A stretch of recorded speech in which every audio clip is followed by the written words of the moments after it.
We're out here with the Galaxy Chromebook Go. So let's check it out.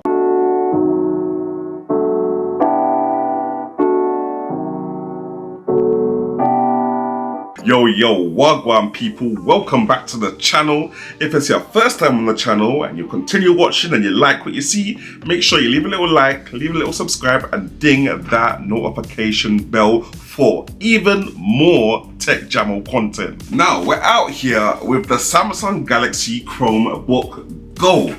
Big shout out to the guys at Vodafone for sending me one of these down to have a little look at and just have a little play around with, have a little review, see what's really good. Vodafone or Samsung don't get to see this video before I put it out, so literally they're just sending it down for me to have a look at, for me to give you guys my opinions. So let's get this thing unboxed and see what's really good. Now, the unboxing was pretty much simplistic.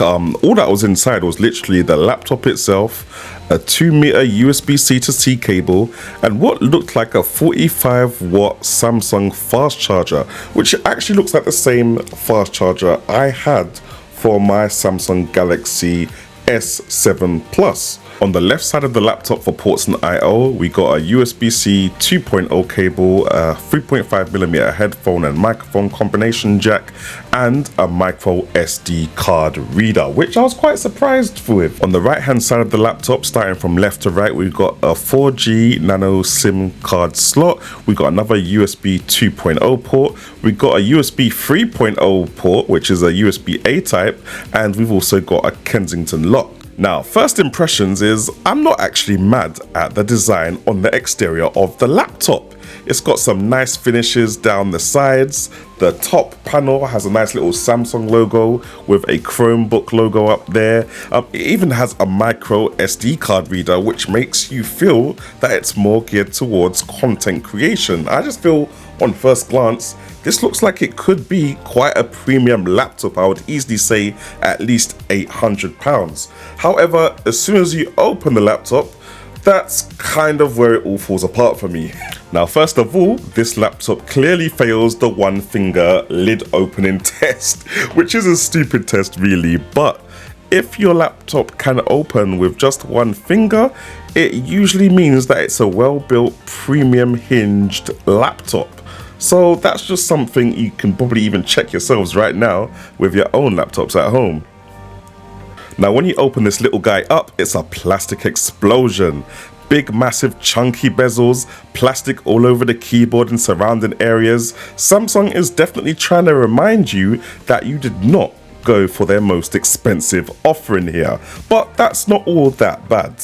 Now, we all know that Samsung are king of the hill when it comes to their display qualities. However, it's very clear that this display in particular is one of their more budget-friendly offerings. For a start, the colors are kind of washed out compared to what Samsung usually produce, and the viewing angles just ain't viewing like they should be. Furthermore, the resolution is 1366 by 768, which is just a smidgen over 720p, so you can tell that it's definitely a budget-friendly situation going on here.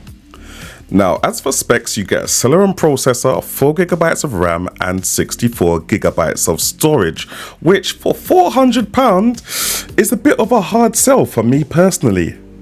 Now, you also get stereo speakers, a 720p webcam, which I've not seen on laptops 3 times the price of this one, Bluetooth 5.1, Wi-Fi 6 for them super Wi-Fi speeds, and you get a 4G antenna in there as well. Don't forget to check out Vodafone for the latest deals on 4G data for this laptop. Now, you guys already know, say, Manaman is a gamer, and this Chromebook definitely doesn't have the power to push any games locally. However, it is a Google Chromebook, and Google does have services like Google Stadia. So let's see what that Wi-Fi 6 card really can do. Okay, this is a mad angle for me to play at, but as far as Google Stadia is concerned, this is able to game stream, whatever you want to call it. This feels nice. And I'm not even too close to the router, so this is actually quite decent.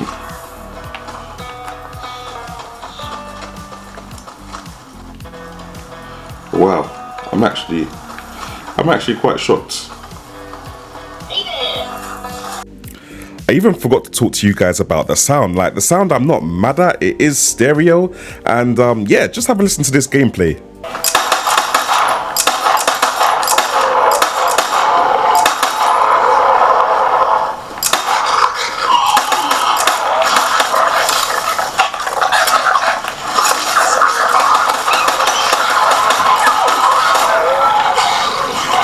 So like I said, I guess it does have those Google services going for it, like Stadia, Jamo and stuff like that I use. But the screen quality, I don't know, even for £400, I think I've seen better than this. I guess it's a decent entry-level laptop where you can get what you need to get.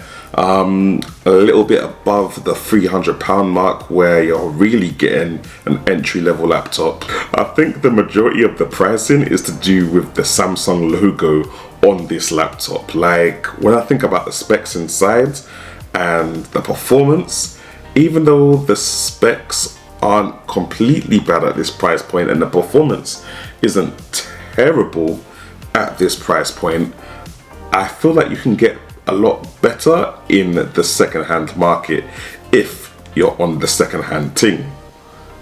I think, long story short, it's a mobile phone with a 15 or 14 inch screen that can do the majority of the things that your mobile phone can, but with a bigger screen. That's exactly what it is. Your phone might even be a little bit quicker because I'm sure that your phone probably has a better processor than this Celeron processor that we've got in here. Also, it's very likely that your phone has more storage than the 32 gigabytes that Samsung are offering you in this laptop too. However, as I said, there isn't an SD card reader in there, so you can slot some more storage in and effectively put 256 gigabytes of storage in there for a relatively cheap price. It's a weird one, guys, because I can't really judge this as a Windows laptop because it's not a Windows laptop, it's a Chromebook, which is a more chilled out, you know, you only want to web browse, you might want to do some light word processing, whatever you want to do it within the Google ecosystem. And most things in the Google ecosystem just require you to have good internet, and this has a decent Wi-Fi connection, so yeah, it's pretty much good to go, guys. I think the laptop definitely is a shout, but at £400 you could definitely do a little bit better. I think at £300, maybe even $250, then we've got a good entry-level Chromebook from Samsung. But anyway, guys, big shout out to Vodafone again for hooking this up for review. I'll catch you guys in the next one. You're done, though.